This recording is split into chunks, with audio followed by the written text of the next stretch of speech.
Good afternoon. My name is Bernadette Smith. Welcome to 5 Things in 15 Minutes, my weekly show where I bring good vibes to DEI. That is good vibes to diversity, equity, and inclusion with a little dash of corporate social responsibility. What I've found is that there are lots of news stories about what's going wrong in the world and lots of negative data. But I like to focus on what's going right. I search for DEI stories that we can be inspired by and learn from. I put all these stories in a weekly newsletter called 5 Things to bring some good vibes to DEI. And here we are with the 5 Things in 15 Minutes show with my special guest today, Lisa Koenecke.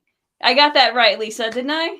Very, very close. It's a positive. You didn't call me late for dinner. So, yes, Lisa Koenecke, you bet. Awesome. Lisa Koenecke. Lisa, will you please tell us a little bit more about yourself and the work that you do? Absolutely. Delighted to be here. Thanks for having me, Bernadette.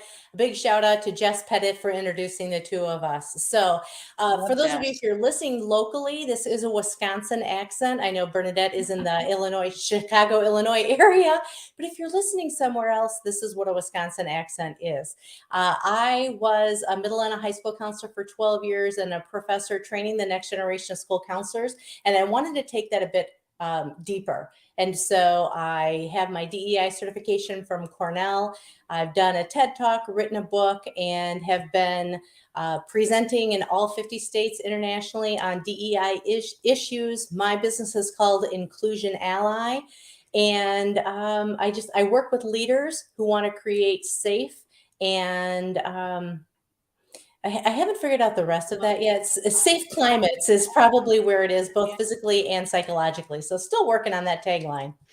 It's great, Lisa. I'm really excited to have you here today. And I would love to talk a little bit more about your work. So your work is LGBTQ specific. Oh Can you yeah. tell me a little bit about the industries that you primarily work in and who do you serve? Yeah, I forgot the gay stuff. So yeah, I'm Lisa K, your everyday gay. So that is my hashtag on things. And when I said that I work with leaders who want to, I the I work with lots of industries, education number one, and then beyond that, nonprofits, associations, a few corporations here and there. But what I've seen is that usually a big corporation will have their own DEI person or department or something along those lines. So I like working with groups and organizations who don't have that big person.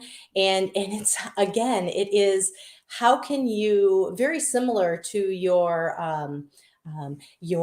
ACR little sheet that you have Oh, the follow the arc. Okay. arc, yeah, follow the arc on that.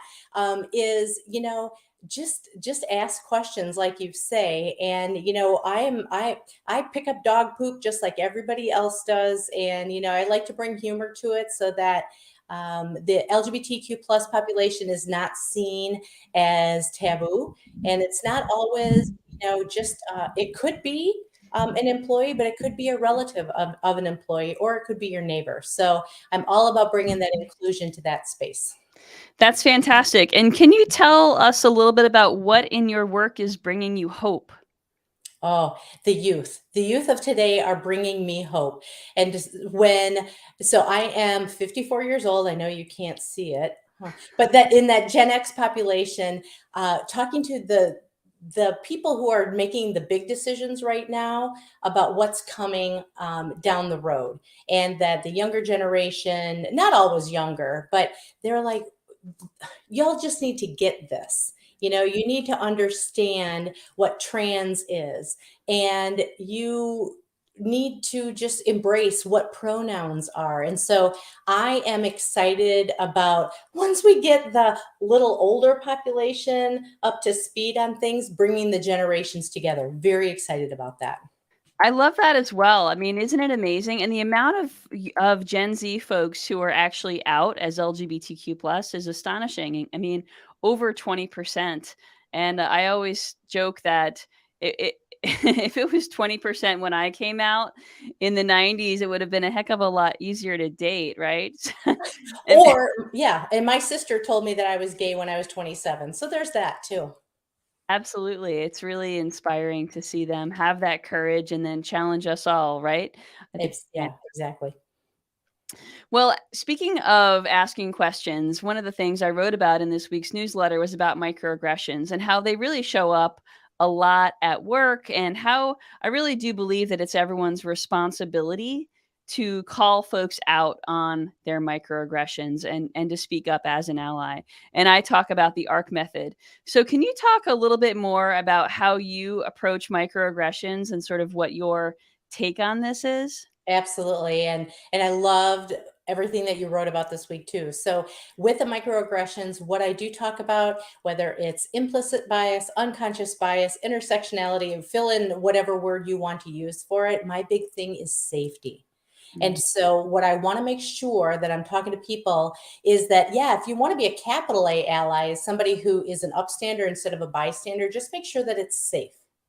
You don't want to get into a situation where either the person to whom the microaggression is made, I guess, or talked about becomes a sure. target. So you don't want that to happen. So know the time and the place. And sometimes it's difficult, and it's okay. It's okay. Not that, you need my blessing or anything, but that you can revisit that. Hey, I took a moment to think about it, and this just isn't feeling right with me. And, could we revisit this? I love that. I think that's a great line. Can we revisit this? I Mhm. think that's because what I think is that a lot of folks don't have those conversation starters, and they need words, they need language, right? So can we revisit this is a great one. One of the things I talk about saying is something like, what did you mean by that? Can you Yeah. explain that a little bit more, right? As a way to sort of prompt the reflection.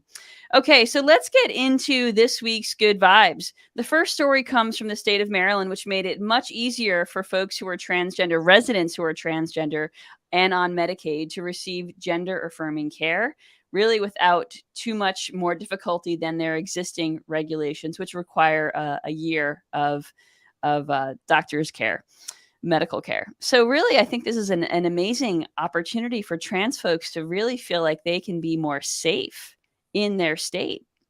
Talking about safety, Right, and then move to Maryland. And right? it's I'm currently in the process of moving from Wisconsin to South Carolina, and let me tell you, these are the things that I think about as well.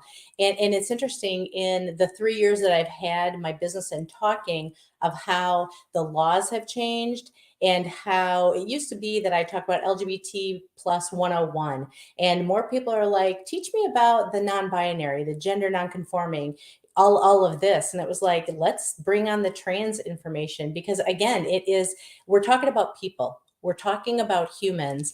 And as an ally, both you and I have our pronouns in our little window right there. And so with cisgender, being a cisgender person of privilege, then I'm all about spreading the word, right? And just advocating as much as I can as a capital A ally for our friends who want and need gender affirming care.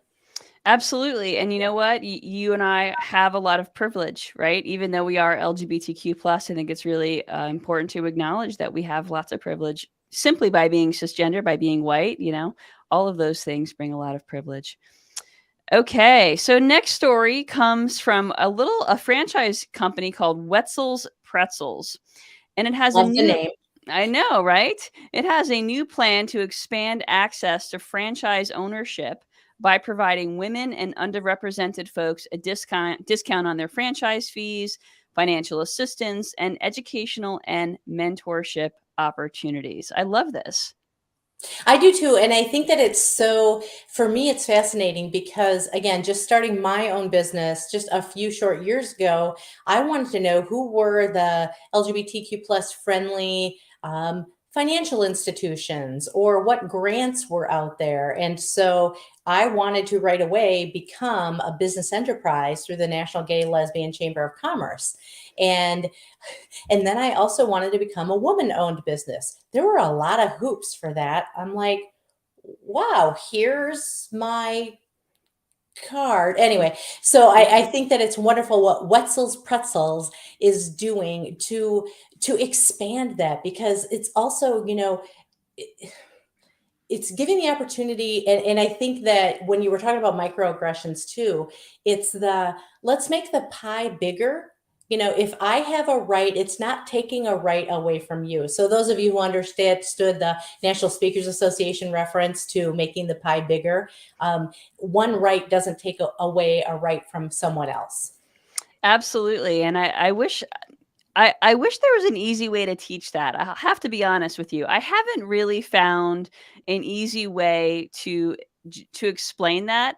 I mean, it's a metaphor that people can't intellectualize it yet, or that I've been able to experience. So I'm looking for an easy way to teach that if you happen to know one.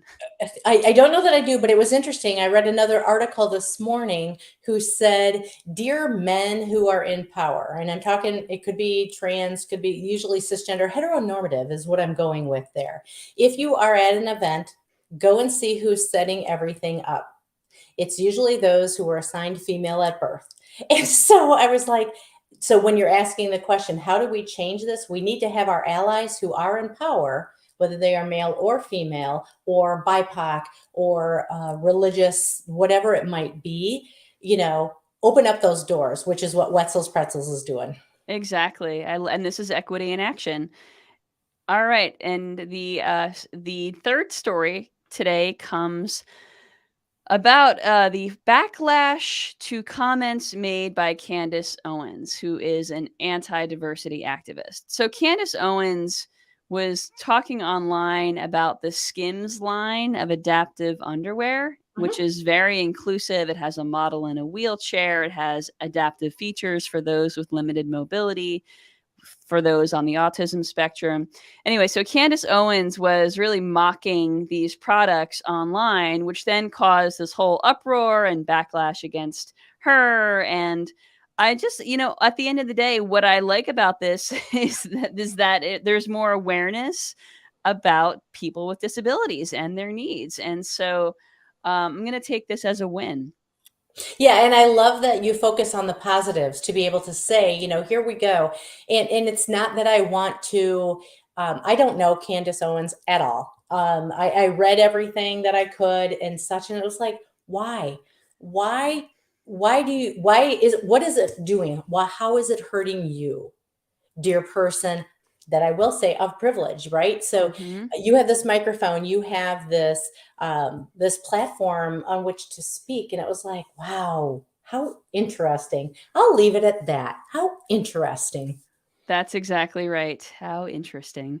Well, the fourth story comes from the Biden administration, which recently provided $39 billion for semiconductors and chip manufacturers. I don't even think about this stuff.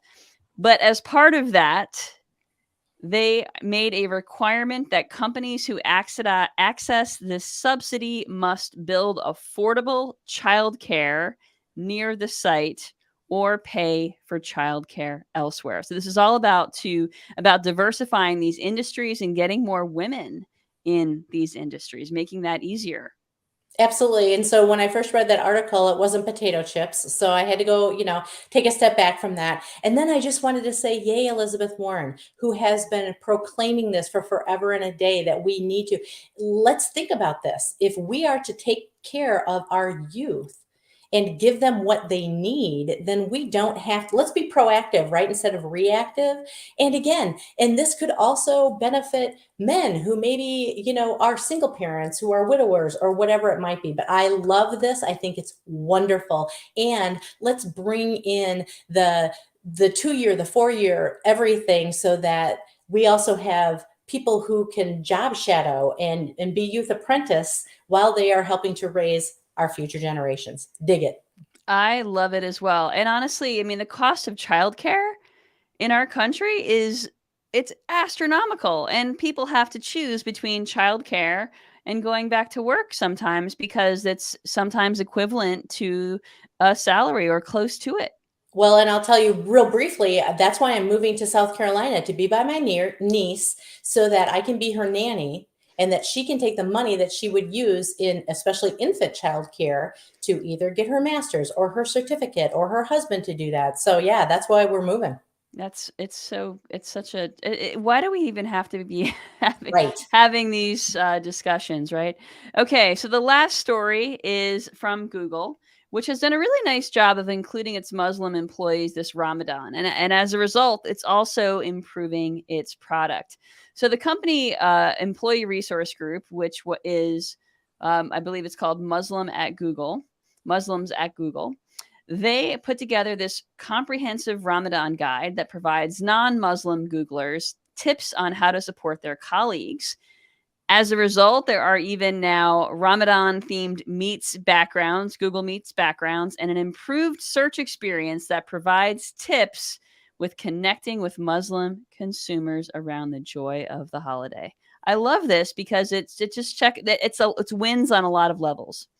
Absolutely. And what I love is that it's coming from those who celebrate rather than me trying to tokenize what is this, or, I'll do my own Google search, but it's coming from the people who actually live this. And as a middle school counselor for so long, I would absolutely, during Ramadan, I would tell our physical education teachers, please don't do the mile run during Ramadan. Can you do something differently? State testing. Let's take a look at this. So, because here are these youth who aren't eating or drinking the entire day. And so I'm excited. I love what you talked about with the backgrounds as well, because it makes it more accessible, right? And that then I can ask questions, which again, I love your model. Thank you. And honestly, having the backgrounds, I think it normalizes all of this, normalizes cultural celebrations, normalizes different personal backgrounds. And I think that's just a beautiful thing. All right. Agreed. So, Lisa, thank you so much for being my guest today. Can you tell folks how they can find you? Absolutely. Bernadette, thanks for having me. So the easiest way to find me is to go to inclusionally.com, inclusionally.com. And then that'll take you to my website, Lisa Koenecke, Koe, and as in Nancy, ECKE. Happy to talk, happy to help however I can. Hey, buy a book. They're not that expensive. That would be wonderful. Let's save some lives. It has a rainbow cover as well. You have the best energy. So thank you so much for being my guest. This week's call to action is about how Friday is Transgender Day of Visibility. You can learn more about this special day by visiting gendercool.org to meet some I'm going to do this again. This is for Matthew. This week's call to action. Friday is Transgender Day of Visibility. Visit gendercool.org to meet some amazing transgender youth. These youth are brave and inspiring, and they keep showing up even when their community is under attack. Lisa, I'm going to re-record the opening, okay, since I flubbed that. In this week's episode, I'm joined by Lisa Koenecke, author of Inclusion Ally, and we'll be talking about the state of Maryland's new transgender inclusion policy, an amazing new franchise's efforts to diversify its franchisees, and much more. Let's get started. Lisa, will you please introduce yourself? You don't have to reintroduce yourself, but I needed to re-record that. Okay, thank you so much, Lisa. That was fun. That was fun.